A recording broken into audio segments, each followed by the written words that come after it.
Loh, betul enggak? Orang laki di sini ada yang mau kalah enggak? Enggak ada toh? Ada. Ada. Yang mau ngalah ada. Saya tahu ada. Sebabnya apa? Sebabnya istrinya suka jadi kepala. Kalau kepalanya dua, nanti jadi lucu. Ya toh? Karena suaminya istrinya ngepalai, ya wis istri suaminya jadi leher aja sementara. Ada. Saya lihat, iya. Tapi hati-hati, sebab istri tidak disuruh jadi kepala. Sekali waktu kamu harus tetap turun jadi leher. Kalau enggak, kamu nanti repot. Sebab Allah sudah menetapkan istri penunjang suami. Maka pada waktu itu saya katakan, kita berbeda. Saya GKI, kamu Pantekosta. Kamu senang tepuk-tepuk tangan, saya enggak bisa. Tepuk tangan berat. Ini dulu tepuk tangan pertama kali rasanya saton. Mau gini aja enggak bisa rasanya. Tapi istri saya kalau sudah disiapkan Tuhan, dia berkata apa? Kalau memang kita jodoh, aku kan seorang calon istri. Aku menurut engkau. Bayangin saudara. Kamu mau ke GKI? Mau. Bayangin. Tapi akhirnya karena dia nurut, tapi dia berlutut, suaminya dijamah Tuhan plek Pantekosta. Malah nurut dia. Padahal sampai sekarang saya dengan istri, anak-anak perginya ke gereja GKI tetap. Ke GKI. Tetapi pelayanan kita Pantekostal. Wah, luar biasa. Tepuk tangan, nari-nari, menyembah. Aneh enggak? Sampai saya bilang, lu kok dirubah gini? Allah sanggup merubah segala perkara. Ini saudara. Sebetulnya kepala ini bisa nengok-nengok gara-gara siapa toh? Leher. Coba lehernya kaku. Mau nengoknya piye? Tidak bisa. Maka istri itu sebetulnya adalah pegang peranan nomor 1. Engkau yang mengendalikan itu engkau. Tetapi ingat, kendali itu harus rileks. Jangan karepe dewek. Nanti kalau kepalanya ngambil putusan, mak ceprot, lehere bengkong, repot nanti. Firman Tuhan mengatakan bahwa pada waktu itu air anggur habis, Maria, dia memperhatikan, hatinya gelisah. Tetapi Maria ada satu kesalahan. Dia beritahu Yesus dengan cara seolah-olah memerintah Yesus. Dia berkata, air anggur mereka habis. Tapi Yesus berkata, mau apakah engkau ibu? Waktuku belum tiba. Saudara kerap kali hidup sebagai orang Kristen seperti Maria, mau memberi nasihat kepada Yesus, mau mengatur waktu Yesus, mau menyarankan kepada Yesus, padahal Yesus tahu apa yang terjadi di dalam kehidupan kita. Saudara percaya tidak bahwa Yesus tahu tiap kejadian dalam hidup kita? Percaya? Kenapa engkau kerap kali bilang, Tuhan cepet dong tolong, Tuhan cepet dong. Kenapa kamu pusing-pusing? Allahmu tahu engkau ucapkan syukur. Gak usah takut. Apapun boleh terjadi. Allah sanggup melakukan segala perkara karena Allahmu itu maha kuasa. Ini yang saya praktekkan. Kelihatannya saya itu tidak punya masalah, tidak punya ketakutan. Benar, memang saya itu orangnya santai. Sampai istri saya itu ya turut santai. Kalau dia bunting besar, bunting, dia bilang apa? Loh, kamu bunting kok minumnya kok es terus, kepanasan kok. Lah anakmu nanti gede loh, ben. Gede ya, operasi toh. Aku bilang, operasi itu tidak enak. Ben toh kalau harus keluar ya keluar, operasi ya operasi, masa bodoh. Pokoknya kan kodenya kon urip santai. Ini. Waduh. Saya bilang, amin, amin, amin. Satu saat anak-anak yang kedua ini tidak mau keluar-keluar.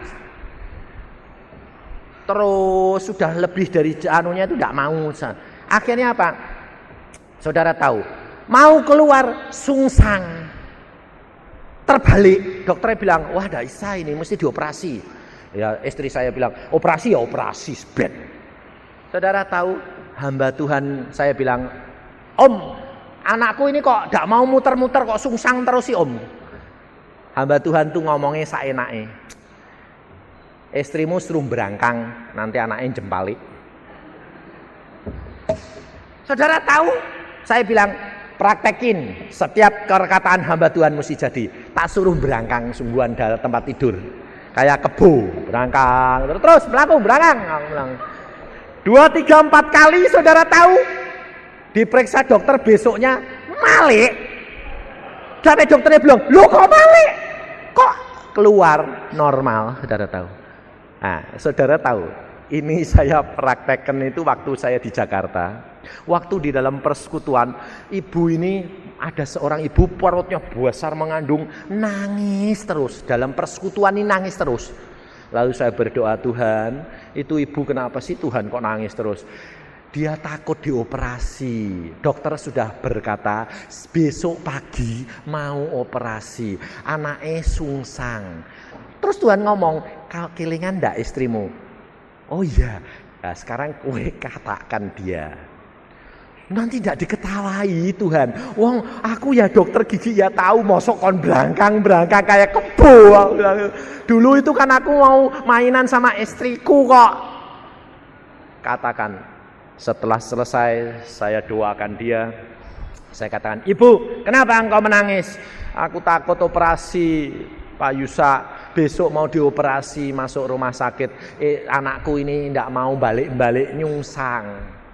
Ibu percaya enggak kalau Allah sanggup muter bayimu? Percaya, benar. Nanti kalau pulang saya pelan-pelan loh, sampai takut didengerin orang lain. Nanti kalau pulang, ibu di tempat tidur berangkang ya. Terus bilang, dalam nama Tuhan Yesus muter, anak, muter, anak, muter, anak. Katakan gitu. Besok kamu datang ke dokter, suruh periksa dan kau akan melahirkan dengan sempurna. Mukanya bercahaya, dia berkata, amin Tuhan, amin. Aku kok damai sejahtera. Ganti saya yang deg-degan. Saya sampai Roma deg-degan, Tuhan tak suruh berangkang-berangkang, tak sesuk sido dioperasi, mbah loh Tuhan. Lalu saya berdoa, Tuhan mengatakan apa yang kamu katakan jadi. Saudara tahu, dia malamnya berangkang-berangkang sungguhan. Sampai suaminya bingung, kok itu ngapain? Ndok tempat tidur kok mubang-mubeng berangkang, mubang-mubeng kayak kebo. Perutnya gede, berangkang di anu. Sampai suaminya bilang, itu model apa? Wis to menengahi toh, aku ndak mau dioperasi kok. Aku mau anakku keluar dengan normal. Lah mana ada anakmu berangkang metu dewek ngono itu. Ndak apa-apa, tak suruh muter kok. Saudara tahu, malam dia tidur enak.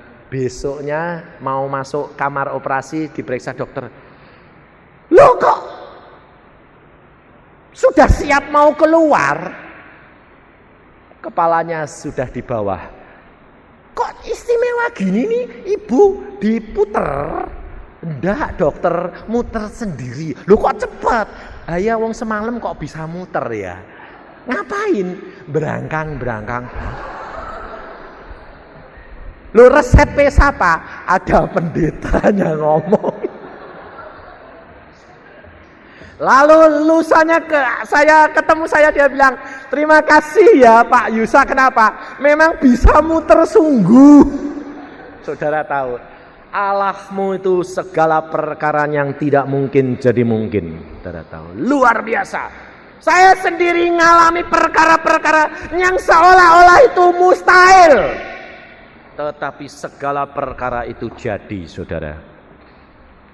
Yang penting bagi kita itu hati kita harus tulus, hati kita harus sungguh-sungguh memuliakan Tuhan dan melakukan apa yang Allah mau. Memang kadang-kadang saya mengatakan sendiri itu kaget sendiri, bingung sendiri. Tetapi apa yang Allah sudah lakukan, saya tidak masuk akal. Firman Tuhan berkata, segala perkara ada waktunya. Tinggal engkau percaya, waktu Yesus mau melakukan segala perkara, dia sudah tepat waktunya. Dia tidak pernah terlambat dan dia tidak pernah tergesa-gesa. Engkau ucapkan syukur dalam segala perkara, mesti jadi. Karena Allahmu adalah Allah yang luar biasa. Maka dari itu saudara tidak perlu takut menjadi anak Tuhan. Kau harus mulai dengan Tuhan, akhiri dengan Tuhan. Karena firman Tuhan berkata, yang aku tetapkan semula, aku akan jadikan dia sempurna. Di dalam Rum 8:29 dikatakan, yang ditetapkan semula akan dijadikan semula sama dengan dia.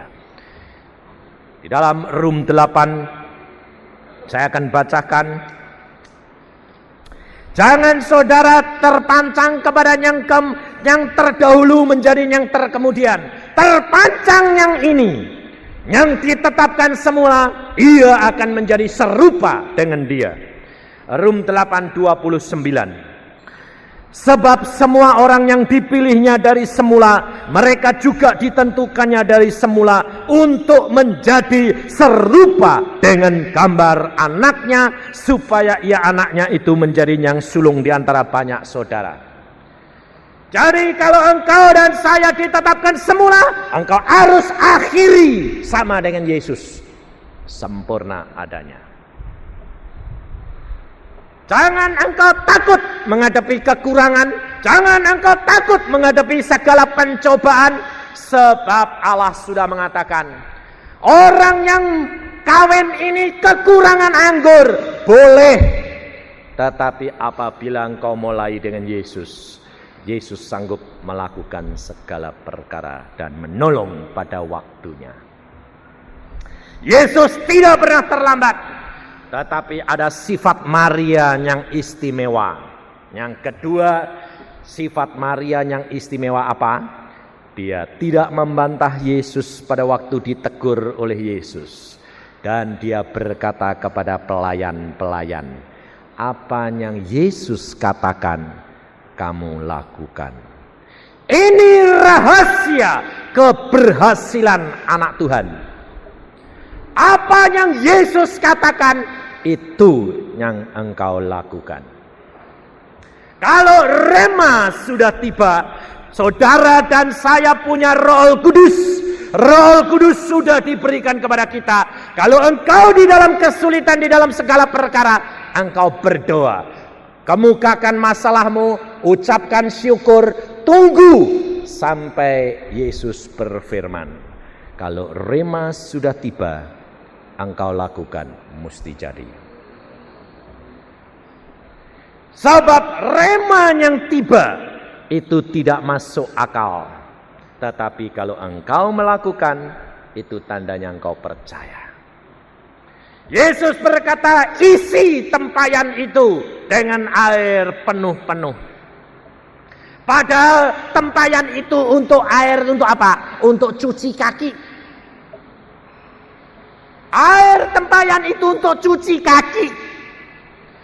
Yesus tidak memakai gentong yang dibuat tempat anggur. Tempat anggur yang semula yang sudah habis, itu kan bisa dipakai. Betul enggak? Kenapa Yesus tidak memakai bekas gentong anggur yang habis? Kenapa Yesus memakai tempayan yang bekas air cucian buat kaki orang? Yesus tidak mau bekas hati yang kotor. Dia tidak mau. Dia tidak mau anggur daripada dunia ini. Kelihatannya manis, tetapi tidak yang nomor satu. Yesus mau membuat mukjizat.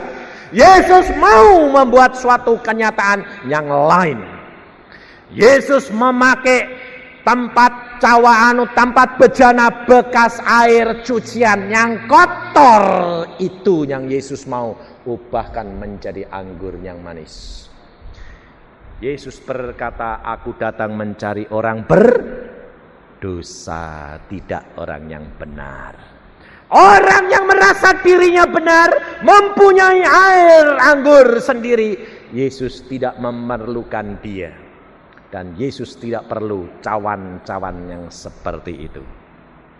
Yesus perlu cawan yang bekas air yang untuk mencuci kaki. Yesus mau cawan-cawan yang kotor yang mau diserahkan untuk Yesus. Yesus sanggup mengubahkan menjadi baru. Maka dia berkata kepada pelayan itu, isi tempayan-tempayan ini. Pelayan itu tidak berkomentar, dia isi penuh-penuh. Saudara perhatikan, engkau jangan lihat cawan hati anggur yang lama. Yesus tidak mau. Jikalau hatimu merasa engkau benar, engkau lihat orang lain salah, hati-hati. Cawanmu adalah cawan anggur yang lama.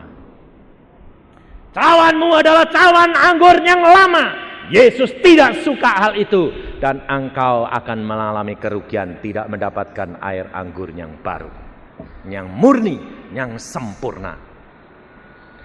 Bongkar, berikan, belajar, jangan lihat orang lain, tapi lihat diri sendiri, introspeksi, mawas diri.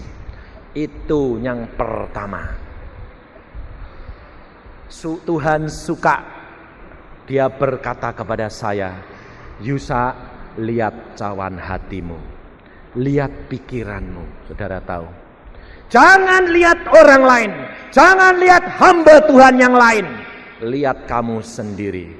Kalau kamu dicemooh, kalau engkau dikatai orang lain, jangan menyalahkan orang itu, tapi justru kamu lihat tubuhmu sendiri. Sebab aku biarkan orang lain mencemooh kamu, karena di dalammu masih ada yang aku tidak suka. Saudara tahu? Dan di situ saya buka, betul Tuhan. Beberapa hari yang lalu saya mengalami begini. Ada seorang cerita tentang hal hamba Tuhan yang lain. Dan di dalam dia cerita, saya merasa ada rasa, aduh kasihan ya Tuhan. Tapi di dalam satu saat kasihan, lalu saya di dalam pikiran saya bilang, untung aku ndak gitu. Malamnya Tuhan tegur saya. Saudara tahu, Yusa, engkau lihat pikiranmu jahat. Bayangin, kaget saya. Jahat di mana? Engkau dengar hamba Tuhan yang lain begitu, kamu berkata apa? Jangan engkau tidak waspada. Bayangin saudara. Hanya saya mengatakan, untung aku tidak gitu. Tuhan berkata, awas, jahat pikiranmu. Ampun Tuhan, ampun Tuhan. Kalau saya itu kok merasa benar, saudara tahu? Jikalau engkau merasa benar saat seperti itu, engkau berada di pinggir jurang kejatuhan. Kalau engkau tidak peka terhadap suara Roh Al-Kudus, engkau akan rugi dan engkau mengalami dia jatuh. Tetapi kita harus periksa diri, cawan hati kita perlu dibersihkan, dikosongkan selalu. Yang sudah kosong, berikan kepada Yesus untuk diberi air yang baru. Bukan air yang lama, air yang baru. Air hidup yang baru, air firman Allah sanggup dari air yang murni berubah menjadi air anggur yang nomor 1. Karena Allah yang melakukan di dalam engkau dan saya, saudara. Hatimu tidak akan kelihatan berubah. Tetapi kalau engkau makan firman Tuhan, pelan-pelan kau tidak tahu sifat perangai perkataanmu, matamu, telingamu akan menjadi berubah menjadi manis. Betul enggak? Kalau engkau baca firman terus, engkau kenal Yesus, engkau lama-lama sifatnya Yesus, tetanggamu bilang apa? Dulu mulutnya kok kotor ya, sekarang kok enggak tahu maki-maki. Haleluya, puji Tuhan, kok enak ya loh. Tapi saudara kan enggak sadar toh keluarnya pelan-pelan keluar baik. Ini loh saudara. Yang tahu pertama kali siapa? Pembantumu. Betul enggak? Nyonya sekarang setelah turut persekutuan kok enggak tahu maki-maki ya loh. Yang tahu cawan itu suruh ngisi sama Yesus siapa? Pelayan. Betul enggak? Yang tahu pertama kali siapa? Kalau air itu berubah menjadi anggur, pelayan. Saudara periksa diri. Kalau pelayanmu belum bilang, nyonya sekarang kok lain ya, belum ada perubahan. Biarpun kamu di luar, aku sudah berubah. Apanya yang berubah? Paling-paling make upmu yang berubah. Dulunya nyolok, sekarang jadi anak Tuhan. Malu yang sederhana. Yang paling-paling berubah kan itu toh. Tapi di rumah pelayan belum. Kalau ditanyai, nyonyamu berubah? Belum. Masih salah sedikit masih matamu dondi. Tapi kalau sudah berubah, mbok jangan gitu. Hati-hati sedikit, kaget dia. Kapan nyonyah kok sekarang ndak marah-marah lagi? Yang pertama, saudara. Saya sendiri ngalami. Ibu saya sejak dijamah oleh Allah, dia mulai baca banyak Alkitab, firman Tuhan, mulai senang, ndak suka marah lagi. Yang senang siapa? Pembantunya. Mukanya pembantunya dulunya merengut kalau ketemu Nyonya Aisyah. Sekarang kalau ketemunya, bagaimana Bu? Wah, mukanya berseri-seri. Itu jelas. Anak-anak pulang, pembantunya berseri-seri. Tandane mamah berubah. Budenya ini berubah. Dan itu terjadi, saudara. Hidup kekeluargaan, firman Tuhan berkata, pelayan-pelayan yang tahu lebih dahulu. Dan pelayan itu menurut. Yesus berkata, cedok itu air bawa. Kita harus belajar rendah hati seperti pelayan itu loh. Sudah tahu kalau itu cuma air biasa. Sudah tahu kalau ini firman itu seperti perkataan biasa. Tapi Yesus berkata, ambil, bawa, beritakan, katakan, dia akan berubah menjadi anggur yang manis. Setiap perkataanmu, biarpun firman Tuhan ini umum, kalau engkau diurapi, katakan, maka akan jadi. Engkau tidak usah tahu bagaimana caranya, tetapi engkau percaya, lakukan. Seperti yang dinyanyikan tadi.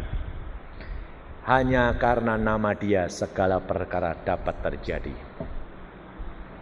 Dia sanggup melakukan segala perkara. Firman Tuhan berkata kepada mereka, bawa kepada kepala perjamuan. Mengapa disuruh bawa kepada kepala perjamuan? Mengapa tidak usah langsung dihidangkan saja? Yesus mau memperlihatkan bahwa dia sanggup melakukan segala perkara. Dia menjangkau orang yang tinggi maupun orang yang rendah. Dia mau kepala perjamuan yang pertama supaya dia melaporkan kepada mempelai itu. Jangan gelisah, jangan takut. Bersandinglah dengan sukacita, dengan hati tetap gembira, karena semuanya sudah dapat diatasi. Allah kita sanggup melakukan segala perkara apabila saudara berani melangkah, melakukan firman air biasa ini. menjadi anggur yang manis dan nomor satu, dan orang lain yang akan mencicipi. Pelayan yang tahu terjadi perubahan, tapi pelayan yang nyicipi enggak. Saudara dan saya, kalau jadi pelayan-pelayan Tuhan, saudara tidak mencicipi, saudara tidak langsung tahu, tetapi saudara akan tahu, pasti akan terjadi perubahan. Saya sendiri tadi pagi bilang, Tuhan, aku ini cuma hanya menyampaikan firman, tapi kok enggak lihat sih Tuhan, orang yang tak doake itu sembuh kok enggak lihat, aku bilang gitu. Baru saya ngomong gitu, saya tadi melayani pagi-pagi, ibu-ibu datang pada saya gini, terima kasih Pak Yusa, ada apa? Rumah saya di sini itu yang dulu gede itu Pak Yusa doakan hilang. Hah? Bisa hilang? Sampai saya malah tanya, bisa hilang? Hilang? Enggak jadi dioperasi. Dokternya bilang sudah mulus hilang semuanya. Allah kita itu adalah Allah yang membuktikan, saudara tahu. Lalu Tuhan berkata, kamu tidak usah tahu, pelayan itu tidak usah nyicipi anggur barang, bawa saja, biar dicicipi oleh mereka yang perlu minum air anggur yang manis. Ya Tuhan, yang penting itu melayani Engkau, menyenangkan hatimu, maka semuanya akan Engkau yang menyelesaikan. Allah kita akan melakukan segala perkara. Dia berkata setelah mereka membawa, lalu mereka pun membawanya setelah pemimpin pesta itu mengecap air yang telah menjadi anggur, dan ia tidak tahu dari mana datangnya, tetapi pelayan-pelayan yang mencedok air itu mengetahui. Ia memanggil mempelai laki-laki dan berkata kepadanya, setiap orang menghidangkan anggur yang baik dahulu, dan sesudah orang puas minum, barulah yang kurang baik. Tetapi engkau menyimpan anggur yang baik sampai sekarang.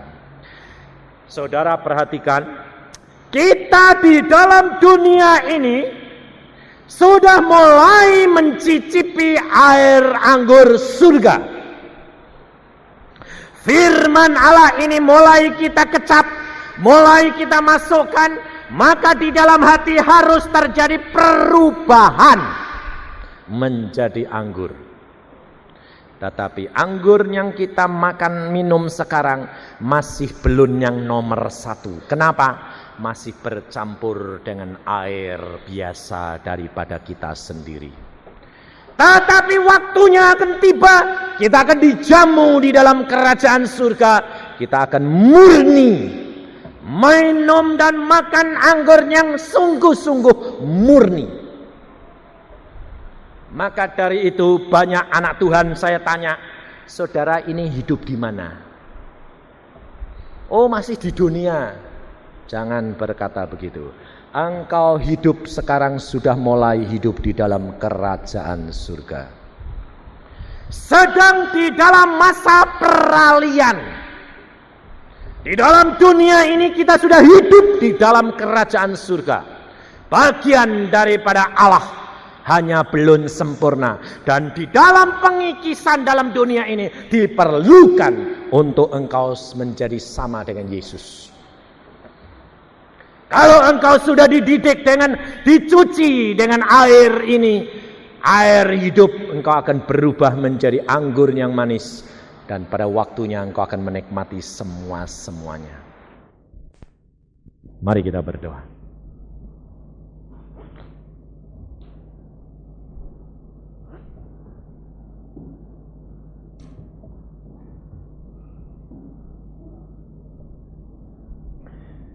Tuhan, firman-Mu sudah hamba sampaikan. Kalau hal ini Engkau tawarkan dari mulai hamba-Mu tadi duduk di sana, hamba mohon Engkau sendiri yang akan menjamah tiap anak-Mu. Tuhan, hamba mohon kemurahan daripada-Mu. Hamba mohon Engkau sendiri yang menjamah tiap-tiap anak-Mu. Saudara, Sekarang masanya dan waktunya engkau periksa dirimu. Apa yang menyebabkan ganjelan? Kalau engkau ada ganjelan satu kepada yang lain, malam hari ini engkau selesaikan. Maka engkau akan melihat perkara-perkara besar akan terjadi di dalam rumah tangga kita masing-masing. Di dalam diri kita akan terjadi perubahan yang Allah lakukan, pembaharuan. Engkau membangun, engkau harus dapat memelihara dan menyelesaikan sampai akhirnya.